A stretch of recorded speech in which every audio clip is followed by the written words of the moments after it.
Halo, apa kabar? Semoga kabar kalian tetap baik-baik dan tetap sehat, juga tetap semangat dalam belajar. Pada kesempatan kali ini, seperti biasanya, dengan aku, kita akan belajar tentang ilmu pengetahuan alam. Dan fokus pembelajaran pada pembahasan kali ini adalah mengenai cahaya dan indera penglihatan. Mari kita belajar hal-hal itu.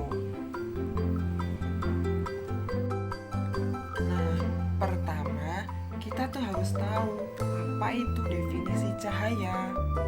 Masa kita mau belajar tentang cahaya tapi nggak ngerti apa itu cahaya? Nah, cahaya adalah sinar yang memungkinkan mata untuk menangkap bayangan benda di sekitarnya. Cahaya juga disebut sebagai energi yang berbentuk gelombang elektromagnetik yang tidak membutuhkan medium dalam perambatannya.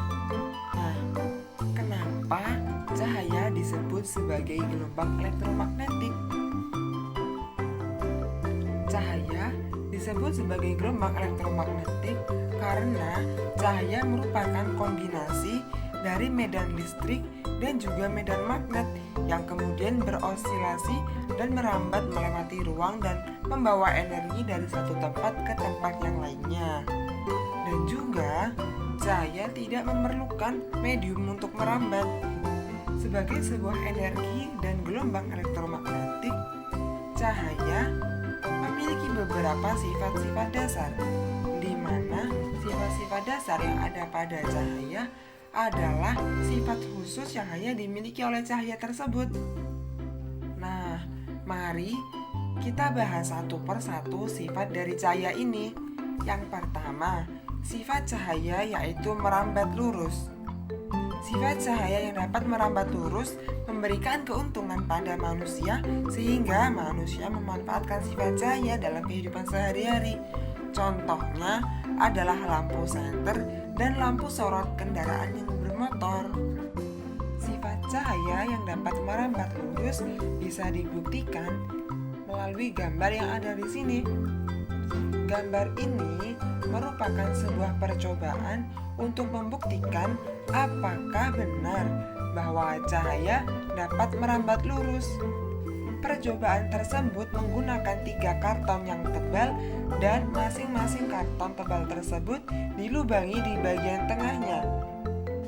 Pada posisi ketiga lubang tersebut yang sejajar dengan lampu, tepat di belakang lubang ketika diperhatikan, berdasarkan percobaan tersebut dapat diketahui bahwa ketika posisi ketiga lubang tersebut dalam satu garis yang lurus, maka cahaya lampu dapat terlihat. Namun, sebaliknya, jika lubang tidak berada di satu garis yang lurus, maka cahaya tidak akan sampai ke mata kita dan akan membentuk bayangan di belakang karton. Sifat yang kedua yang dimiliki oleh cahaya yaitu cahaya dapat menembus benda-benda bening. Benda-benda yang tidak memiliki warna bisa ditembus oleh cahaya, misalnya kaca dan plastik transparan. Contoh peristiwanya bisa kita lihat di dalam kehidupan sehari-hari. Misalnya, cahaya matahari yang masuk ke dalam rumah melalui kaca jendela. Kaca jendela tidak memiliki warna atau termasuk benda yang bening. Namun, sebaliknya, bahwa cahaya tidak dapat menembus benda-benda yang berwarna ataupun benda-benda yang tidak bening. Misalnya, batu dan kayu. Sifat cahaya yang ketiga adalah cahaya dapat dipantulkan. Ketika suatu benda terkena cahaya, maka cahaya yang mengenai benda tersebut akan dipantulkan. Pemantulan cahaya ini dibagi menjadi 2, yaitu pemantulan yang teratur dan pemantulan yang baur. Pemantulan yang teratur terjadi apabila cahaya mengenai permukaan yang lurus. Sedangkan pemantulan baur terjadi apabila cahaya mengenai permukaan yang kasar dan tidak licin. Kita dapat melihat benda karena benda tersebut dapat memantulkan cahaya yang mengenainya dan kemudian diteruskan ke mata kita. Peristiwa ini juga bisa terjadi ketika kita sedang bercermin. Sifat cahaya yang keempat yaitu cahaya dapat dibiaskan. Cahaya akan dibiaskan atau dibelokkan jika cahaya tersebut merambat melalui dua zat yang kerapatannya berbeda. Contohnya seperti cahaya yang berada di udara yang kemudian masuk ke dalam air. Peristiwa pembelokan cahaya setelah melalui suatu medium merambat disebut dengan pembiasan cahaya. Sifat cahaya yang dapat dibiaskan bisa kita lihat pada gambar ini, di mana ketika kita mencelupkan pensil ke dalam sebuah gelas yang berisi air, maka seolah-olah pensil tersebut patah karena cahaya yang mengenainya berasal dari cahaya dari medium udara yang kemudian masuk ke dalam medium air, di mana udara dan air memiliki kerapatan yang berbeda. Sifat cahaya yang kelima. Sifat cahaya yang kelima ini adalah cahaya dapat diuraikan. Pada dasarnya, cahaya memiliki warna dasar, yaitu cahaya berwarna putih. Penguraian cahaya putih menjadi berbagai cahaya yang berwarna disebut sebagai penguraian cahaya atau dispersi. Cahaya matahari sebenarnya tersusun atas berbagai cahaya berwarna. Namun, mata kita melihat cahaya matahari berwarna putih. Proses penguraian cahaya atau dispersi yang bisa merubah cahaya putih menjadi cahaya yang berwarna bisa kita lakukan dengan melihat gambar di sini, di mana ketika kita ingin mencoba merubah cahaya putih menjadi cahaya berwarna, kita menggunakan suatu alat yang disebut sebagai prisma. Ketika cahaya putih masuk melewati prisma tersebut, maka cahaya putih tersebut akan diuraikan menjadi warna-warna penyusunnya, atau kita singkat sebagai warna Meiji-ku Hibiniu. Peristiwa dispersi cahaya ini bisa kita lihat ketika sehabis hujan yang kemudian muncul pelangi. Jika pada gambar ini yang bisa merubah cahaya matahari atau cahaya putih ini menjadi berwarna adalah prisma, maka pada saat pelangi terjadi, yang menjadi prisma atau pengurainya adalah butiran-butiran hujan. Sifat cahaya yang keenam. Sifat cahaya yang keenam adalah cahaya merambat tanpa medium. Cahaya sebagai sebuah energi elektromagnetik bisa merambat tanpa memerlukan medium perambatan. Seperti halnya cahaya matahari yang sampai ke bumi. Berbeda dengan beberapa energi lainnya seperti energi bunyi, di mana energi bunyi ini memerlukan suatu medium untuk bisa memindahkan energinya. Salah satu mediumnya adalah udara. Kita bisa mendengar bunyi-bunyian karena di sini kita dapat mendengar bunyi-bunyian karena ada udara yang dapat menyampaikannya sebagai medium. Namun, ketika kita berada di luar angkasa yang hampa udara, kita tidak akan mendengar bunyi-bunyian karena bunyi tidak memiliki medium seperti udara.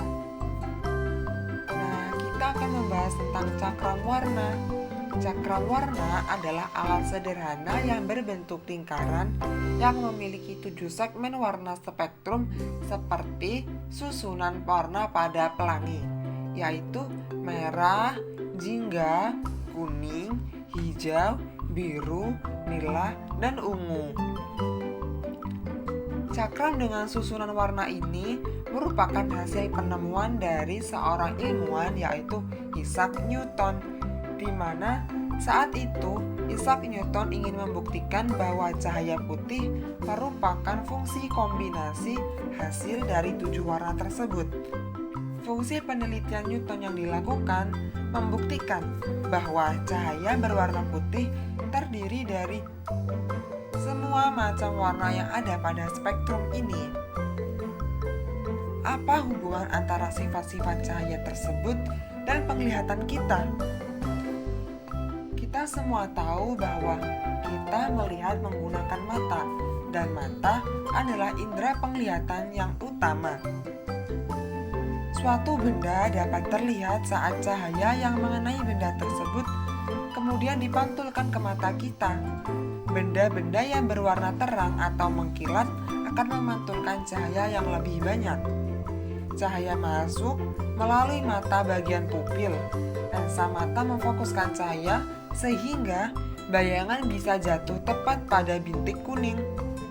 Bayangan yang terjadi pada retina adalah nyata, terbalik dan diperkecil. Bayangan kemudian disampaikan ke otak melalui saraf mata, sehingga kita bisa melihat dan merepresentasikan apa yang kita lihat. Bagian-bagian mata yang dapat membantu untuk menangkap cahaya. Yang pertama adalah kornea mata. Kornea mata berfungsi untuk melindungi mata bagian dalam, di mana kornea merupakan organ mata yang sangat penting, karena tanpa adanya kornea, kita akan mengalami kebutaan. Sering kita dengar bahwa orang-orang yang mengalami kebutaan kemungkinan bisa diselamatkan dengan mendonorkan kornea mata. Seperti itu. Bagian mata yang kedua adalah iris. Iris berfungsi untuk mengatur banyaknya cahaya yang masuk ke mata. Iris juga berfungsi untuk memberikan warna-warna pada cahaya yang masuk ke dalam mata. Bagian mata yang ketiga adalah pupil. Pupil ini adalah lubang yang terdapat pada iris. Pupil ini berfungsi sebagai tempat untuk masuknya cahaya. Jika cahaya yang masuk terlalu sedikit, maka pupil akan secara otomatis melebar. Namun, jika cahaya yang masuk terlalu banyak, maka secara otomatis pupil akan kembali mengecil. Bagian mata yang keempat adalah lensa mata. Lensa mata dapat berakomodasi. Berakomodasi berarti dapat berubah dengan memperbesar atau memperkecil ukurannya. Jika melihat benda yang jauh, lensa mata akan memipih. Namun, jika melihat benda yang dekat, lensa mata akan menebal. Bagian terakhir yang dapat membantu mata untuk menangkap cahaya adalah retina. Retina merupakan tempat terbentuknya bayangan yang kemudian dikirim ke saraf. Jadi, ketika cahaya masuk melewati kornea mata, iris, pupil, dan juga lensa mata, dan terakhir masuk ke retina, di retinalah proses pembentukan bayangan yang kemudian akan ditransfer ke dalam otak melalui saraf-saraf mata dan diterjemahkan sebagai bentuk penerjemahan objek tersebut. Selanjutnya adalah cermin dan cahaya. Cermin merupakan satu alat yang sangat mudah memantulkan cahaya. Pemantulan bayangan pada berbagai jenis cermin. Cermin memiliki beberapa jenis, seperti cermin datar, cermin cembung, dan cermin cekung. Pada cermin datar, jarak ataupun wujud bayangan yang muncul di cermin datar akan sama besar dengan aslinya. Cahaya yang datang sejajar kepada cermin datar juga akan dipantulkan sejajar sebagaimana cahaya datang. Bayangan yang dihasilkan oleh cermin adalah tegak, sama besar, dan juga maya. Bayangan yang dihasilkan oleh cermin datar adalah tegak, sama besar, dan maya. Cermin yang kedua adalah jenis cermin cembung. Cermin cembung ini memiliki permukaan yang menonjol. Sifat pemantulan pada cermin cembung akan menghasilkan bayangan yang lebih kecil dari aslinya.